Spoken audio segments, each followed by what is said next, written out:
Hello, English learners. Welcome back to the Daily English Listening Podcast, where we learn real English through real everyday conversations. I'm Michelle. And I'm Chris. We're really happy you're here with us today. Okay, Chris, let me ask you something first. When you speak English, do you translate in your head before you say anything? Oh, all the time. I think of the word in my own language first, then search for the English one. It was so slow. Exactly. And that is what today's episode is about.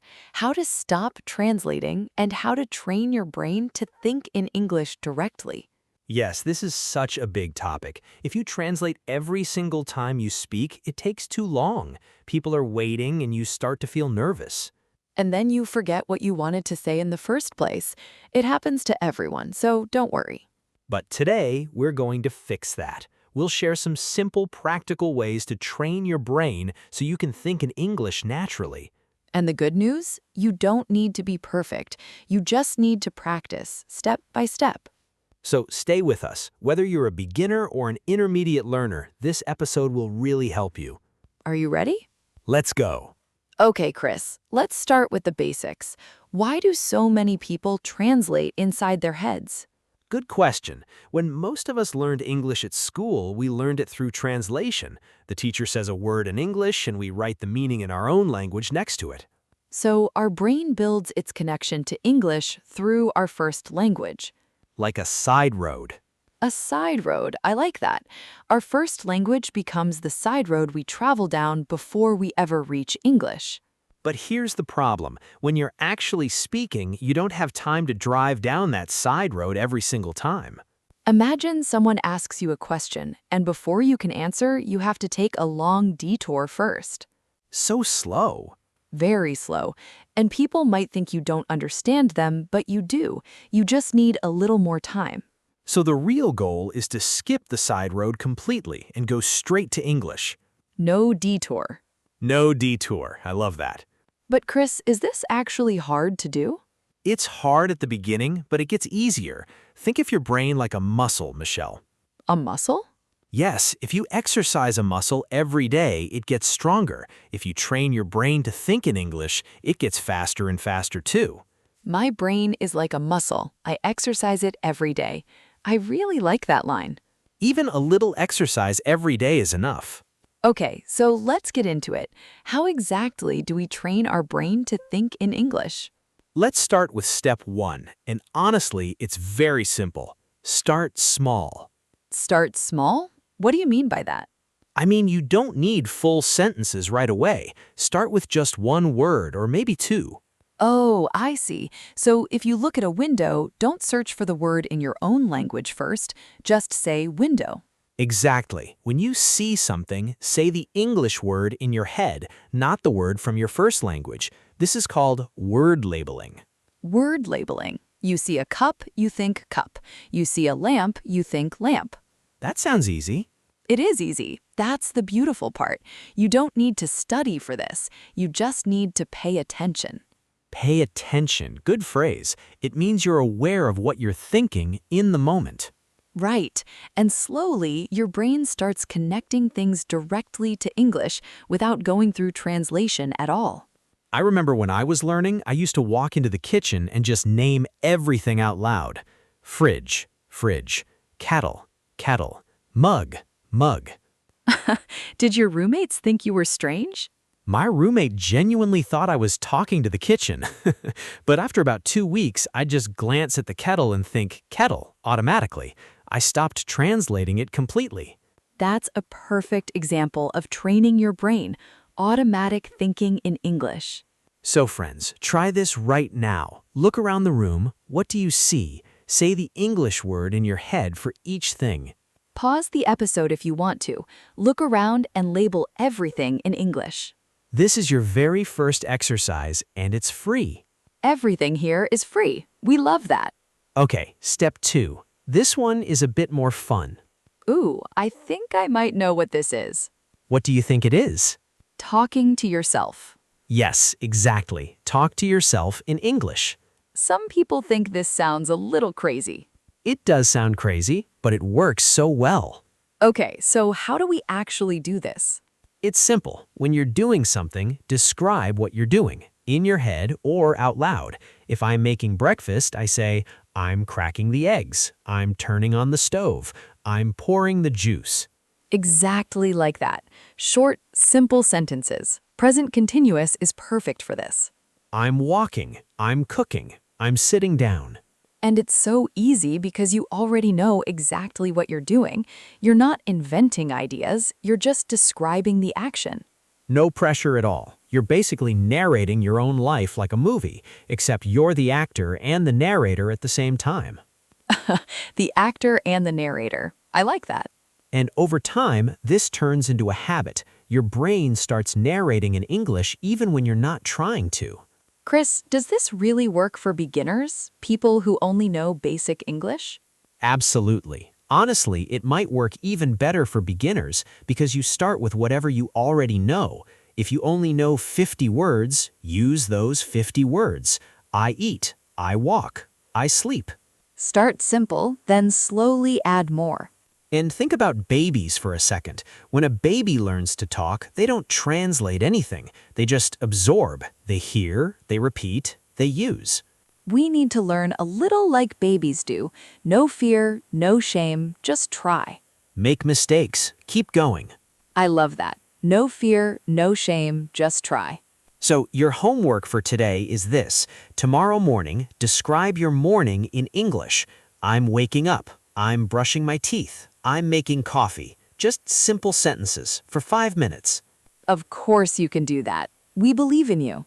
Hey friends, quick pause here. If this episode is helping you, please tap like on the video. It really helps us reach more learners like you. And subscribe to the Daily English Listening Podcast so you never miss a new episode. We post something new every week, completely free. Just tap the button. It takes 2 seconds, and you can absolutely do it. Okay, let's keep going. Chris, I want to talk about something that stops a lot of learners. Oh, I think I know what you mean. What do you think it is? Searching for the perfect word. Exactly. Many learners freeze when they speak because they can't find the exact word they need. They know what they want to say, but they can't find it, so they go silent and feel embarrassed.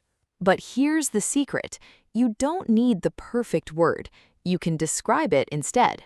Describe it? Can you explain that a bit more? Sure. Let's say you forget the word stapler. Don't stop talking. Just say, it's the small machine you use to join papers together. Oh, and the other person understands anyway. Exactly. You can always describe something. This is actually called circumlocution. That's a big word for a simple podcast. It is. Let's just call it talking around the word. You describe it instead of naming it directly. I like that. Talking around the word. And honestly, native speakers do this too. Sometimes they forget a word and say, you know, the flat thing you use to flip pancakes. A spatula. Even native speakers do it. So don't feel bad when you forget a word. Just describe it and keep talking. Never stop in the middle of a sentence. This matters so much because the moment you stop and translate in your head, you lose the flow. Flow, the natural rhythm of speaking. When you keep talking, even with simple words, you keep the flow going. And flow is what actually makes you sound confident, not perfect grammar and not difficult vocabulary. Say that again, Michelle. It's important. Confidence and flow. You don't need perfect grammar, you don't need hard words, you need confidence and flow. So, friends, next time you forget a word, don't freeze. Describe it. Keep going. Always keep going. Okay, this next tip is one of my personal favorites. It's a little different from the rest. Ooh, what is it?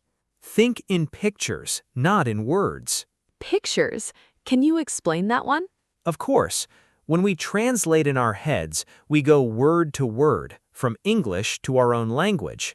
Like a dictionary. Exactly.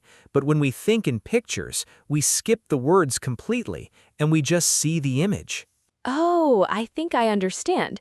So if someone says mountain, instead of searching for the word in my own language first, I just picture a mountain in my mind.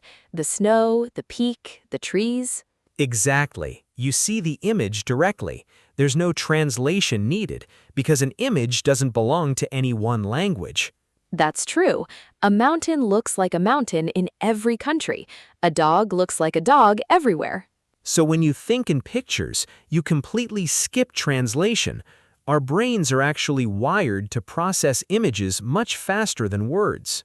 That's so interesting. So if your brain connects English words directly to pictures instead of to your native language, you'll think much faster. And speaking will feel more natural too, because you see the picture first and then the English word follows. No translation in between. So here's a simple exercise for you. When you learn a new word, don't write down the translation. Draw a small picture instead, or find an image online. I've seen apps that do exactly this. Yes, because it genuinely works. Your brain remembers pictures far better than plain text. Okay, let's try it together. Think of the word rainbow. What do you see in your mind? Ooh, the curved colors after the rain. Red, orange, yellow, all the way to purple. And you didn't translate it first, did you? No, I just saw the picture. You see, you're already doing it, at least for the words you know really well. The goal is to do this with more and more words over time. I think in pictures, not in translations. I really love this tip. Okay, step 5, and this one is a big one. It's about your environment, the world around you. What do you mean exactly? If your phone is in your language, if your music is in your language, if your shows are in your language, your brain is simply never in English mode. That actually makes a lot of sense. You have to build an English environment around you every single day. So step 1 there, change your phone to English, your apps, your notifications, everything. That might feel a little scary for some people. It is at first, but you already know how your phone works, so you'll figure it out fast. And every day, you're reading tiny English words, settings, messages, search, camera, small words, again and again. It adds up. It really does. Then also listen to English every single day. Podcasts, music, videos like this one. Yes, like this one, but also other things. Simple English news, easy short stories. And watch English shows with English subtitles, not subtitles in your own language. This is a big change for a lot of people because they want subtitles in their own language. But that means you're reading your language, not English, right? If the subtitles are in your language, your brain takes the easy road. It reads your language and ignores the English completely. So we need to make it a little harder for ourselves. English subtitles only. Your brain has to actually work in English, and over time, you won't need subtitles at all. That's the goal. No subtitles needed. So, friends, switch your phone to English, listen to English daily, and watch shows with English subtitles. Surround yourself with the language. Make English your environment, not just something you study from a book. A world you live in, not just a subject. I really like that, Chris. Okay, this next step is very practical, and it will help you a lot once you're actually speaking. What is it? Filler phrases. Filler phrases? What exactly are those? They're small phrases you use when you need a moment to think. They fill the silence. Oh, like or well. Right, but there are better ones. Let me give you a few examples. That's a good question. Let me think. Or, how do I say this, actually? Or simply, well, basically. I use these constantly, honestly. Everyone does, even native speakers. These phrases give you time. Time to find the right word, time to think in English. So instead of going silent or translating in your head and pausing too long, you reach for a filler phrase. Exactly. It keeps the conversation flowing. The other person doesn't feel awkward, and you get a few seconds to think. Let's actually practice one. Chris, I'm going to ask you a question, and you use a filler phrase before answering. Okay, go ahead. What's your favorite way to spend a weekend? That's a good question. Well, let me think. Honestly, I love just relaxing at home, but, a good hike is great too. Very good.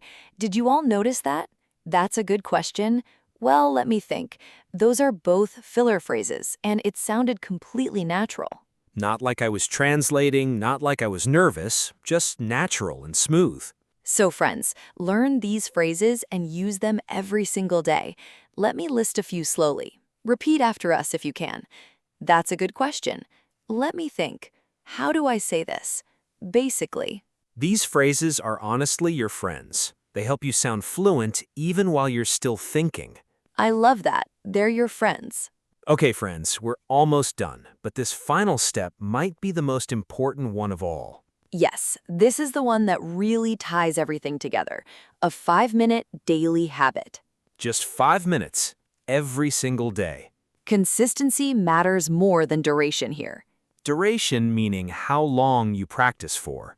Right. It's far better to practice 5 minutes daily than 2 hours just once a week. Why is that?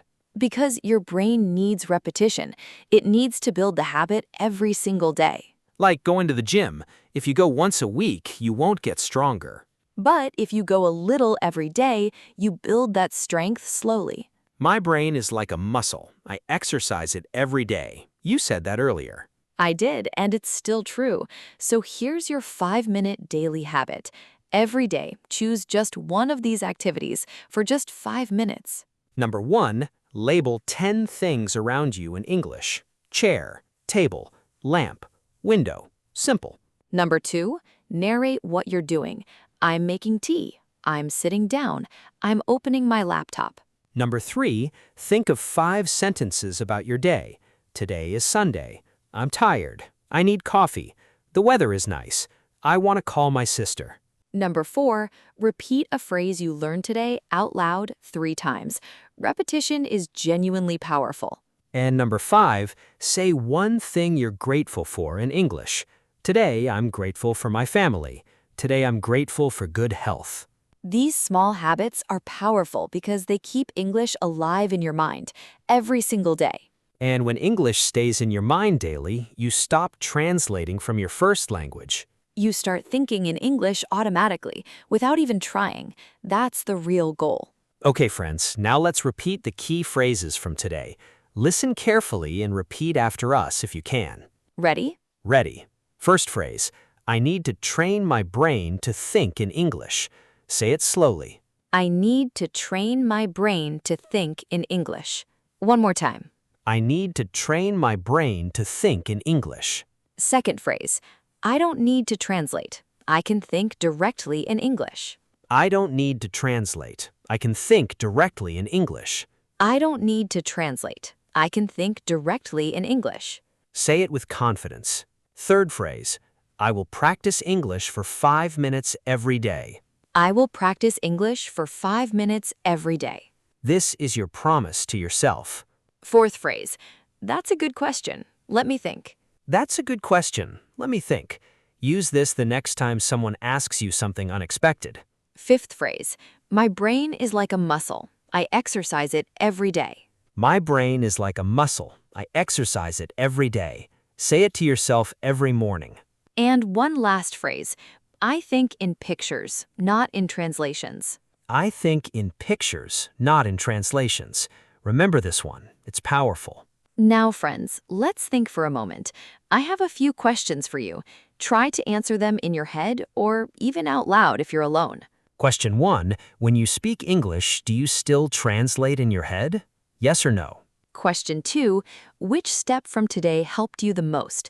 Word labeling, talking to yourself, thinking in pictures, or filler phrases? Question 3. Can you think of one English word right now and picture it in your mind without translating it at all? Question 4, what's one thing you'll do differently tomorrow to start thinking in English? Just pick one step and try it tomorrow morning. Even 5 minutes is enough to start. Okay, friends, we're at the end of today's episode, and wow, we covered so much. We really did. Let's summarize quickly. Step 1, label things around you in English. Step 2, talk to yourself. Narrate your day. Step 3, don't search for the perfect word, describe it instead. Step 4, think in pictures, not in translations. Step 5. Change your environment to English. Phone, music, shows. Step 6. Use filler phrases to buy yourself some time.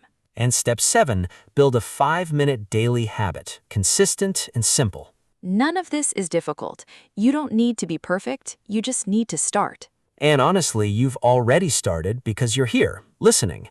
That's the first step. We're genuinely proud of you. Learning a new language isn't easy. But you're doing it, little by little, every single day. And remember, every expert was once a beginner. Every fluent speaker once made mistakes. Don't give up. Keep going. Keep practicing.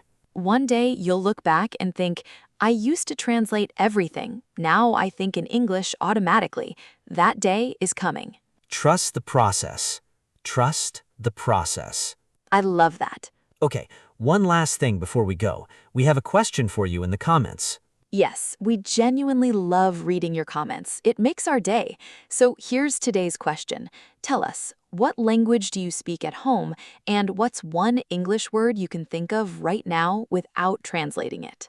Write it in the comments. We want to know. And if you can write a full English sentence too, even better. We'll read every single comment, we promise. Thank you so much for listening today. You're amazing. You're learning and you're growing. See you in the next episode. Keep thinking in English, friends. Bye-bye. Bye-bye.